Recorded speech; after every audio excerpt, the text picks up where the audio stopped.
سيدنا مولانا محمد সাল্লাল্লাহু আলাইহি ওয়াসাল্লাম। ঘুম লেগেছে নাকি গো? জেগে আছেন তো?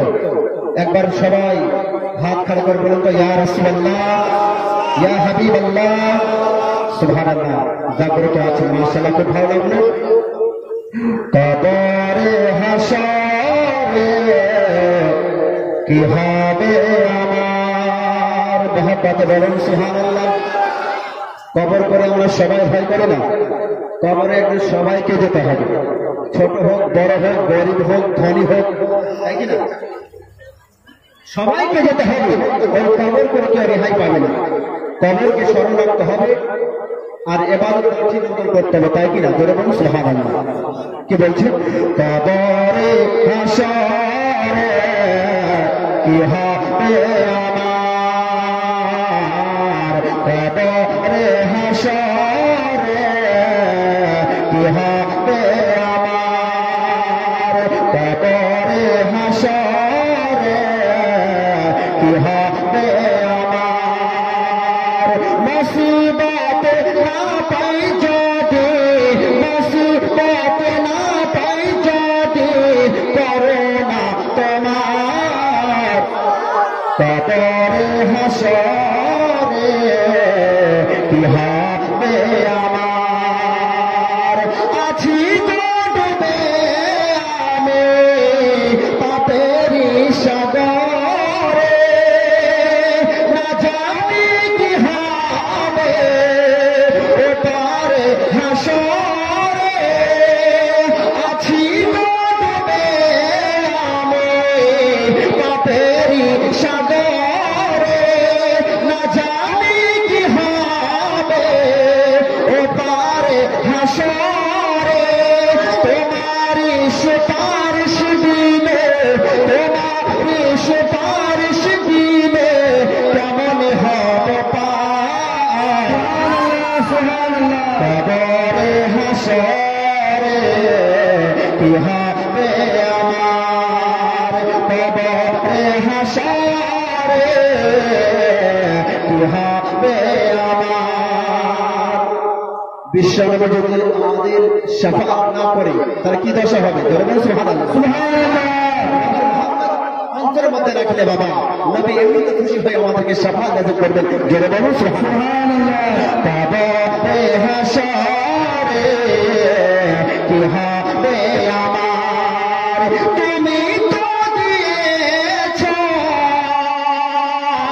দেখিয়ে আলোর পথ, চোষে পথে রয়েছে রহমত। তুমি তো দিয়েছো দেখিয়ে আলোর পথ, বলেছো সে পথে রয়েছে রহমত। আজ ভুল পথে আমি, কেন যে ভুল পথে আমি করিলাম জীবন পার, কবরে হাসরে কি হবে আমার, কবরে হাসরে কি হবে আমার, কবরে হাসরে কি হবে আমার। আছি ডুবে আমি পাপেরই সাগরে, না জানি কি হবে ওপারে হাসরে। তোমারই সুপারিশ বিনে, তোমারই সুপারিশ বিনে কেমন হব পার, কবরে হাসরে কি হবে আমার, কবরে হাসরে কি হবে আমার। মহব্বতের সুবহানাল্লাহ। বন্ধুগণ বাবাজি ভাইরা, আমরা প্রত্যেকে গুনার মধ্যে আছি কিনা? কেউ রাতে গুনাহ করে, কেউ দিনে গুনাহ করে, কেউ গোপনে করে, কেউ প্রকাশ্যে করে। আল্লাহ বলছেন, হে আমার বান্দারা শোনো, আমি জানি তোমরা গুনাহগার, করো, তওবা করো, আমি আল্লাহ তোমাদের গুনাহগুলো মাফ করে দিব। জোরে বলুন আর জোরে বলুন সুবহানাল্লাহ। আল্লাহ তাআলার কাছে কেউ গোপন রাখতে পারবে? রাতের অন্ধকারে গুনাহ করলেন, প্রকাশ্য গুনাহ করলেন, সবকিছু আল্লাহর কাছে জাহির হয়ে যাবে। জোরে বলুন সুবহানাল্লাহ।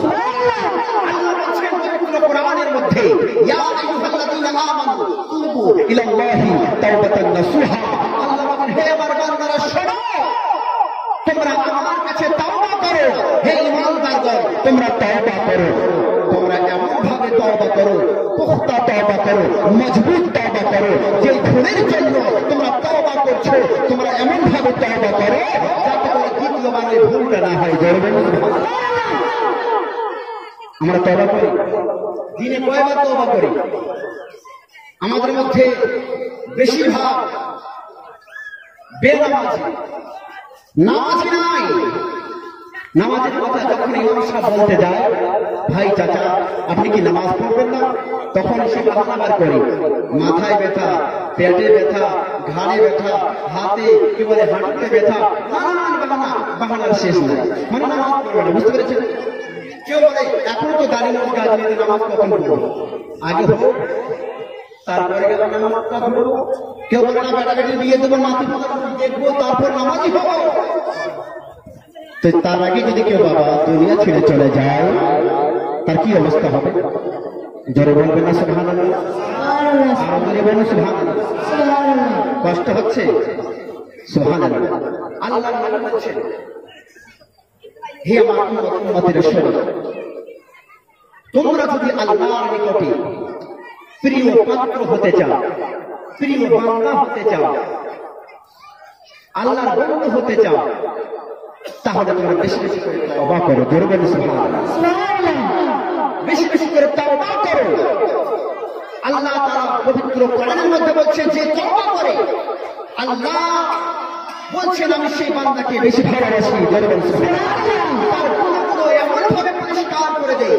একটা বাচ্চা যখন দুনিয়াতে আসে, নিষ্পাপ হয়ে আসে, একটা বাচ্চা যখন দুনিয়াতে আসে, যেই বাচ্চা গুনাহ করে না, গুনাহ সম্পর্কে কিছু জানে না, দুনিয়াতে আসার পরে একটা বাচ্চা যেমন গুনাহ থেকে পাক পবিত্র, আল্লাহ বলেন যখন গুনাহ বান্দা তওবা করে আমি তার গুনাহগুলো সেভাবে মাফ করে দেই। জোরে বলুন সুবহানাল্লাহ।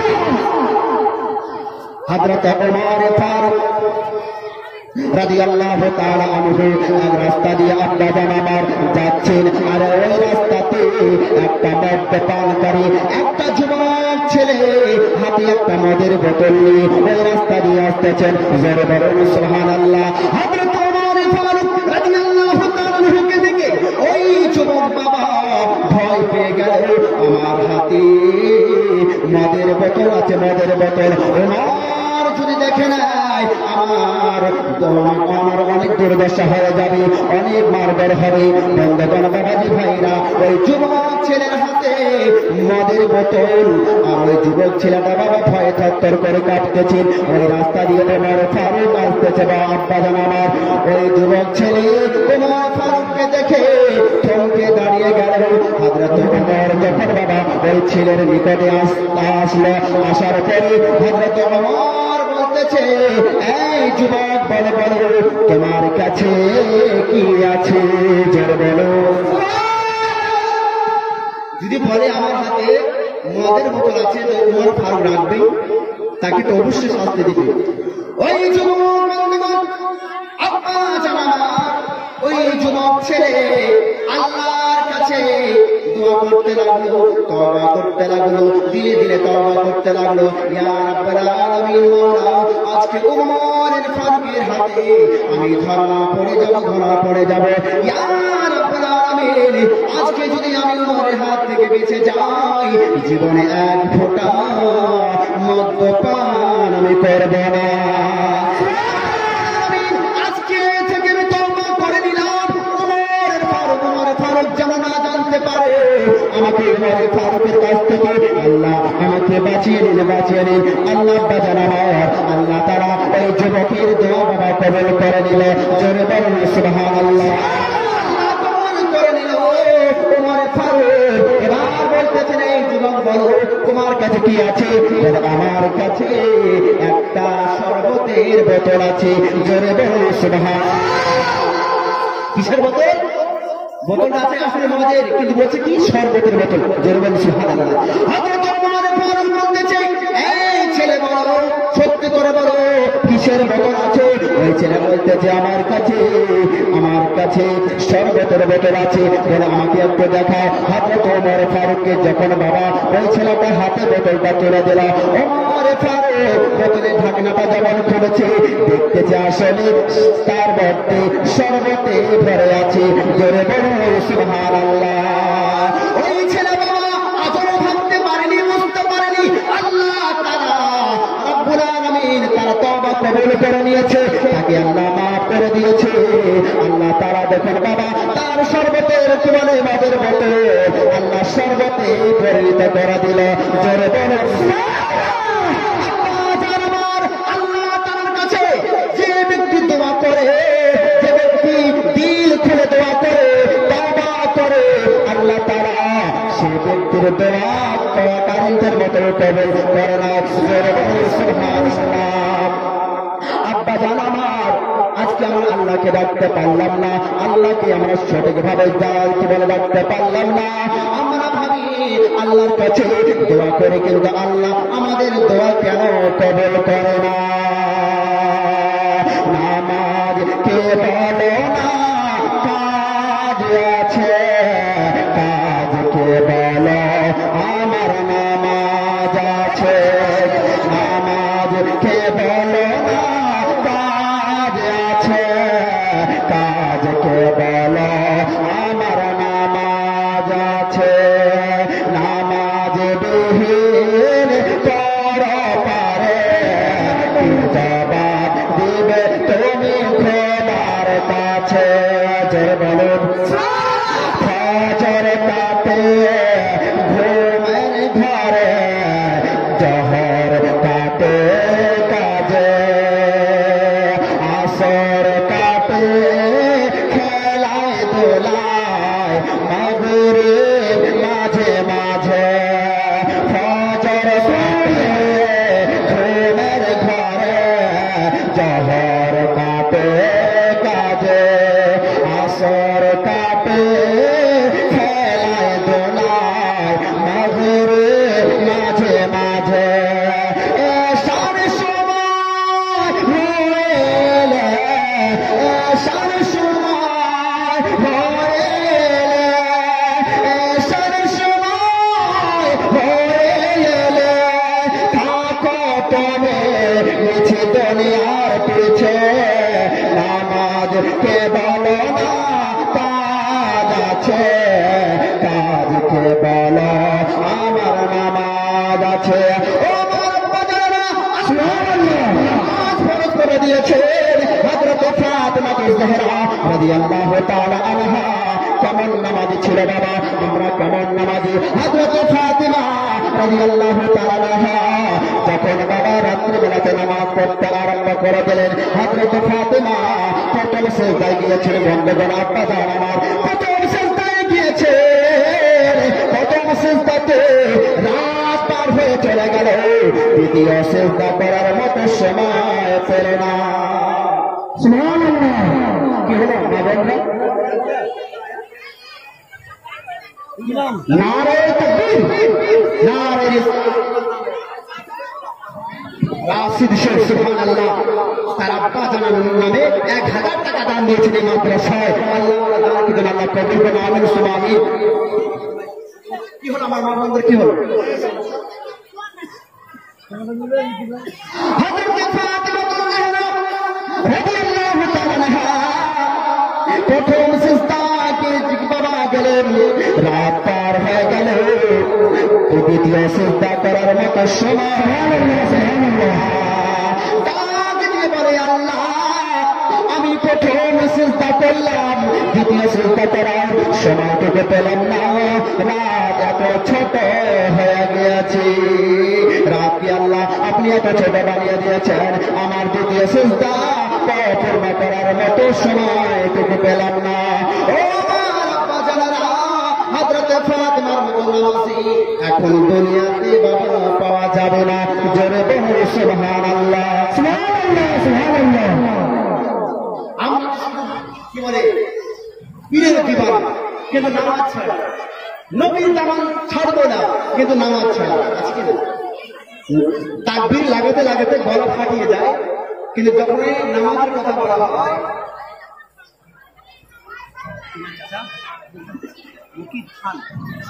নারে তাকবীর, আল্লাহু আকবার, নারে রিসালাত, নারে হায়দারি, সুবহানাল্লাহ। 500 টাকা এই মাদ্রাসায় দিয়েছেন, আল্লাহ ওনার দানকে যেন আল্লাহ কবুল করে, আমিন সুবহানাল্লাহ। আমার চাচি জান সুবহানাল্লাহ 500 টাকা নিয়ে এসেছেন জান্নাত চাচি, সুবহানাল্লাহ। ওনার আম্মা নামে রাজীবের আম্মা চান সুবহানাল্লাহ 500 টাকা মাদ্রাসায় দিয়েছেন, আব্বা জান আমার আর কেউ নাই তো। এই পবিত্র মাদ্রাসা, এই মাদ্রাসা বাবা, মাদ্রাসা যত দান করবেন আল্লাহ আপনার ওই দান আপনার আমলনামার খাতায় লিখে দেবে। জোরে বলুন সুবহানাল্লাহ। নষ্ট হবে না, দুনিয়া ছেড়ে বিদায় নিয়ে নেবেন, কবরে সবাইকে দিতে হবে না, যাবেন না পরিষ্কার করে নিতে যাবো না, কবরে কবরে যেতে হবে, কোন রেহাই নেই এক বাজার আমার। তো কবরে যাওয়ার আগে নিজের আমলগুলোকে ঠিক করতে হবে, তাই কিনা আপনার? আমল ছাড়া গতি নাই। যদি ইমান কমজোর হয়ে যায়, আমল কমজোর হয়ে যায়, তাহলে কবরে অনেক কঠিন অবস্থা হয়ে যাবে আপনার। মৃত্যুর হাত থেকে কেউ বাঁচতে পারেনি আর পারবে না। জোরে বলুন সুবহানাল্লাহ। কোরআনের মধ্যে বনি ইসরাঈলের একটা ঘটনা, আল্লাহ তাআলা নবীকে বলছেন, হে নবী, আলাম তারা ইলা আল্লাযিনা খারাজু মিন দিয়ারিহিম ওয়া হুম কুফুরুন হাদারাল মাউত। জোরে বলুন সুবহানাল্লাহ, সুবহানাল্লাহ। তুমি কি দেখোনি তারা মৃত্যুর ভয়ে বনি ইসরাঈলের হযরত হিজকিল আলাইহিস সালামের জামানা হলো ৭২,০০০ লোক তারা মৃত্যুর ভয়ে জঙ্গলে পালিয়ে গিয়েছিল।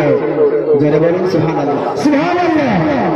হযরত মূসা আলাইহিস সালামের 3 জন বিশিষ্ট খলিফা ছিলেন, তার মধ্যে তৃতীয় খলিফা যাকে পরবর্তীতে আল্লাহর নবুয়ত দান দিয়েছিলেন হযরত হিজকিল আলাইহিস সালাম। আপনাদের কষ্ট হচ্ছে? মানে এত আমাদের মনে ঘুম লেগে গেছে। এইভাবে সবার একটা আকর্ষণ শেষ দোয়াটা নিয়ে যাবেন আপনাদের। সুবহানাল্লাহ, নারে তাকবীর, আল্লাহু আকবার, ইয়া রাসূলুল্লাহ, ইয়া আলা হযরত জিন্দাবাদ, আহলে সুন্নাহ জিন্দাবাদ। দান দিয়েছেন আল্লাহ, ওনার দানকে যেন কবুল করে নিন। হ্যাঁ, এক দানকে যেন কবুল করে, ধরে বলুন আমিন। তো হযরত হিজকিল আলাইহিস সালাম বনি ইসরাঈলের একজন নবী ছিলেন। ওই শহরে একটা রোগ হয়ে গেল, যেভাবে করোনা ভাইরাসে আপনারা লকডাউনের মধ্যে বেশ কিছুদিন কাটালেন, তো সেইভাবে একটা ভাইরাস ওই শহরে ঢুকে গেল। তারা ভেবেছিল যে এই শহরে যদি আমরা থাকি তারা মারা যাবে। তারা কি করলো? তারা শহর ছেড়ে জঙ্গলে চলে গেল। বুঝতে পেরেছেন তো? ভাবছি মরবো না, জঙ্গলে গেলে তো মরবো না, কিন্তু মৃত্যু আপনি যেখানে যাবেন আপনার পিছিয়ে ছাড়বে না। বুঝতে পেরেছেন তো? যেখানে যাবেন মৃত্যু